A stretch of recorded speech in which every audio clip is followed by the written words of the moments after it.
আদালতের রায়ের পরই নবান্নে এই মুহূর্তে বৈঠক চলছে। মুখ্যমন্ত্রী মমতা বন্দ্যোপাধ্যায় এবং কলকাতা কমিশনার তারা রয়েছেন এই বৈঠকে। হাসপাতালগুলিতে নিরাপত্তা বাড়ানোর ব্যবস্থা নিয়েও আলোচনা হয়েছে এই নবান্নের বৈঠকে। আর অন্যদিকে হাইকোর্টের যে রায়, আর.জি. কর কাণ্ডে হাইকোর্টের রায় দেওয়া হয়েছে সিবিআই তদন্তের, সেই রায় নিয়েও কিন্তু নবান্নে বৈঠক চলেছে।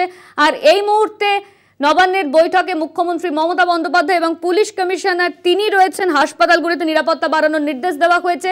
সিবিআইকে তদন্তভার দেওয়া নিয়েও আলোচনা হয়েছে নবান্নের এই বৈঠকে। এই নিয়ে আমরা বিস্তারিত জানবো। আমাদের সঙ্গে রয়েছেন বিশেষ প্রতিনিধি দীপ্তিমান ভট্টাচার্য।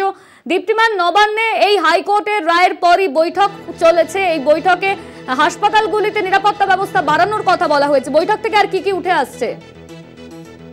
নিরাপত্তা নিয়ে আলোচনা করা হয়েছে যে হাসপাতালের নিরাপত্তা কি করে বাড়ানো যায় এবং সেক্ষেত্রে কি কি পরিস্থিতি, কি কি ব্যবস্থা নেওয়া যেতে পারে, কোন কোন জায়গাগুলো লোক কি কি রয়েছে, পুরো বিষয়গুলো, এবং শুধু কলকাতায় যে হাসপাতালগুলো রয়েছে সেইগুলোর দিকে নজর দেয় এবং পাশাপাশি জেলাতেও যে সরকারি হাসপাতাল রয়েছে সেখানেও নিরাপত্তা কি করে বাড়ানো যায়, ওভারঅল নিরাপত্তা নিয়ে কিন্তু মুখ্যমন্ত্রীর সঙ্গে বৈঠক হয়। এবং তারপরেই সেখানে সিবিআই যে তদন্তভার দেওয়া হয়েছে সেই সিবিআইয়ের বিষয় নিয়েও আলোচনা হয়। তবে সব থেকে বেশি প্রাধান্য পেয়েছে যে নিরাপত্তা কি করে বাড়ানো যায় এবং প্রত্যেকটা সরকারি হাসপাতালে নিরাপত্তা দিতে গেলে কি কি ব্যবস্থা নিতে হবে, কিভাবে কি করতে হবে।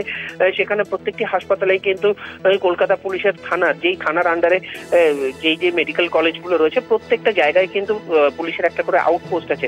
সেক্ষেত্রে সেখানে কি আউটপোস্টের সেখানে পুলিশের সংখ্যা বাড়াতে হবে কিনা, বা পুলিশের সংখ্যা বাড়ালে সেখানে কাদের কাদের ডিউটি দেওয়া যেতে পারে, কিভাবে করা যেতে পারে, এই মূলত নিরাপত্তা সংক্রান্ত বিষয় নিয়ে কিন্তু আজকে এই বৈঠকটা হয়েছে। ধন্যবাদ তোমায় দীপ্তিমান। আমাদের সঙ্গে ছিলেন আমাদের বিশেষ প্রতিনিধি দীপ্তিমান ভট্টাচার্য।